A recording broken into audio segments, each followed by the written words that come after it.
Shalom, saudara kekasih Tuhan, bertemu kembali dengan saya Kersogo di channel ini. Bagaimana kabar kita semuanya? Semoga kita baik-baik saja ya. Amin. Ya, teman-teman yang dikasih Tuhan, pada kesempatan ini saya akan menanggapi sebuah cuplikan video yang sedang viral. Seorang peramal yang bernama Mbak Yu ya, di Instagramnya dikenal sebagai Mbak Yu. Dia adalah seorang peramal yang ada di Indonesia ini. Dan kelihatannya ramalan beliau ini semuanya terjadi. Oleh karena itu ada banyak orang mungkin percaya terhadap ramalan dia. Dan sekarang kita akan melihat apakah ramalan daripada Mbak Yu ini layak dipercaya. Dan kita akan lihat pandangan Alkitab terhadap ramalan tersebut. Nah, sebelumnya kita akan mendengarkan videonya terlebih dahulu. Dan saya mengutip ada beberapa cuplikan video dari 2 tahun sebelumnya dan sampai di tahun yang sekarang ini, 2021. Nah, seperti apa videonya? Mari kita langsung saja dengar bersama-sama. Ada pesawat yang meledak, entah dia nabrak, entah apa, itu ada pesawat dengan gambar warna merah. Itu ada. Warna merah di siripnya itu Mbak? Ya? Di sirip pesawat atau? Di lambang belakang, di belakang sendiri. Oh, itu ada. oke. Maskapai yang terkenal di Indonesia juga itu ada. Saya nggak mau menakut-nakutin, tapi itu yang saya lihat. Moga-moga aja nggak ada jadi apa-apa. Oke. Kan ada beberapa pesawat yang bermasalah juga, kereta api juga. Tapi yang saya lihat di sini cuma bencana aja.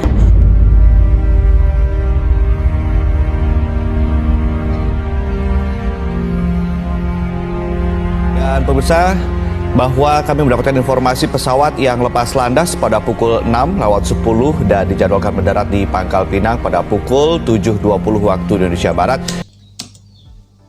Ya, itu video pertama dari Mbak Yu ini. Jadi Mbak Yu ini meramalkan bahwa akan ada pesawat yang akan mengalami kecelakaan di tahun 2018 yang lalu. Dan Lion Air yang akan berangkat dari Jakarta ke Pangkal Pinang mengalami hilang kontak. Dan ini yang terjadi. Nah, sekarang kita akan melihat ramalan yang kedua. Insiden pesawat akan ada lambang warna merahnya dan ada yang biru, cuman insidennya nggak terlalu berat yang biru, tapi yang ada warna merahnya bermasalah dan ada korban jiwa. Itu terjadi di antara pertengahan sebelum bulan Juli. Jadi mulai sekarang saya hitung maju sebelum bulan Juli sudah ada kasus tersebut. Tapi harapan saya yang saya sebutkan kok itu jadi kejelekan jangan sampai terjadi. Kita semua kepengen selamat, rezeki juga aman, tidak terjadi apapun itu ya. Amin. Baik, itu video yang kedua teman-teman. Jadi Mbak Yu ini meramalkan bahwa di pertengahan tahun dari sejak 2020 di bulan 11 yang lalu akan ada pesawat yang mengalami kecelakaan. Dan kita sendiri tahu 2021 di awal tahun ini Sriwijaya Air mengalami kecelakaan. Dan itu terjadi teman-teman. Lalu ramalan yang terakhir ya, kita akan lihat. Apapun itu semua kita diberi kekuatan dan ketabahan karena semua sudah ada garis alamnya, sudah ada skenarionya. Kita juga menjalani saja. Karena akan ada gempa bumi, masih ada bencana alam yang fenomena alam juga, masih ada pergeseran tanah, banjir bandang. Itu akan mewarnai di 2021.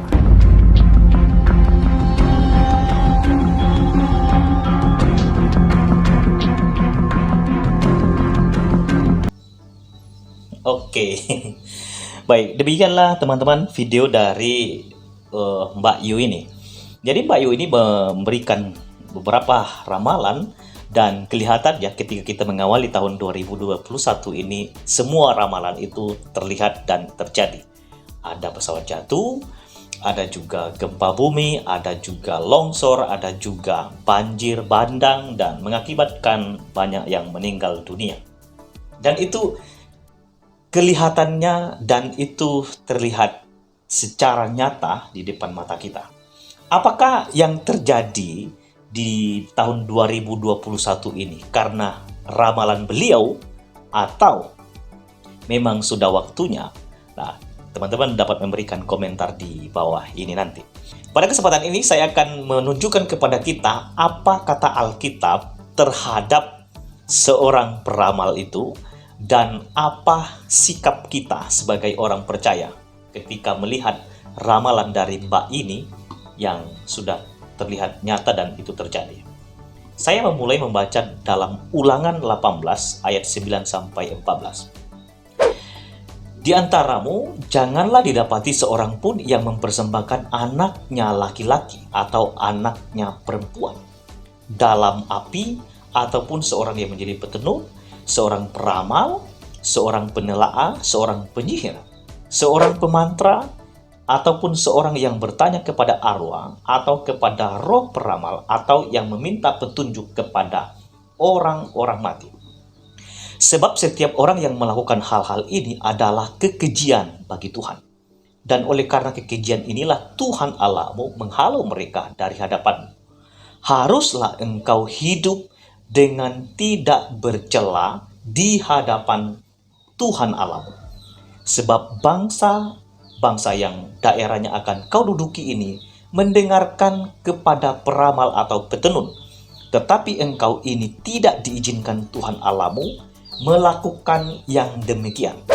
Jadi ceritanya begini, Tuhan ketika sudah memilih umat Israel dan Tuhan memberikan perintah supaya mereka tidak mempersembahkan anak laki-laki dan perempuan kepada seorang peramal atau petenun atau penyihir dan lain sebagainya. Mengapa? Karena apabila mereka mempersembahkan anak mereka kepada peramal, itu menjadi kekejian bagi Tuhan. Dan Tuhan tidak mengizinkan setiap umatnya percaya, apalagi mempersembahkan anak mereka kepada para peramal.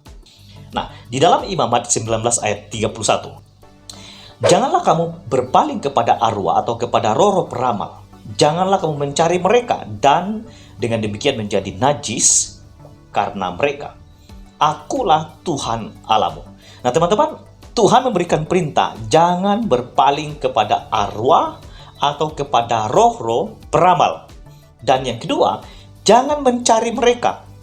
Karena apabila kita berpaling kepada arwah-arwah dan mencari mereka, dan Alkitab mencatat ini akan membuat kita sebagai umat menjadi berdosa, menjadi najis.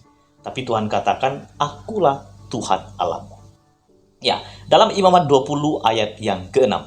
Orang yang berpaling kepada arwah atau kepada roh peramal, yang berzina dengan bertanya kepada mereka, aku sendiri akan menentang orang itu dan melenyapkan dia dari tengah-tengah bangsanya. Jadi, orang yang berpaling kepada arwah atau kepada roh-roh peramal itu diibaratkan seperti seorang yang berzina dan membuat orang itu menjadi najis. Kenapa? Karena dia berpaling. Mestinya dia harus datang kepada Tuhan, bukan kepada peramal. Mestinya dia harus percaya kepada Tuhan, bukan percaya kepada apa yang dikatakan oleh peramal.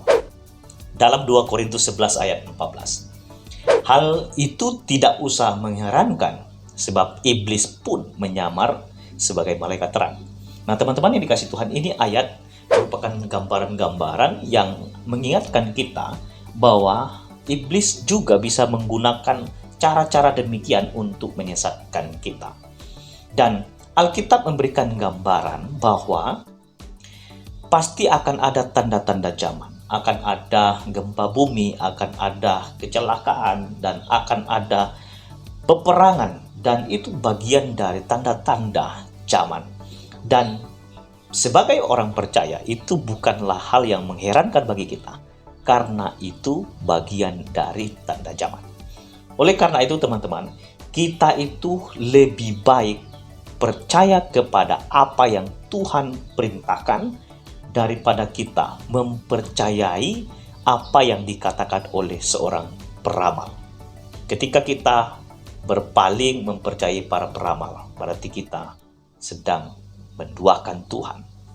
Biarlah kita sebagai orang Kristen menjadi terang, kita tidak terpengaruh dengan ramalan apapun, karena kita percaya segala sesuatu terjadi atas kehendak dan kedaulatan Tuhan saja. Tuhan Yesus memberkati kita semua. Shalom.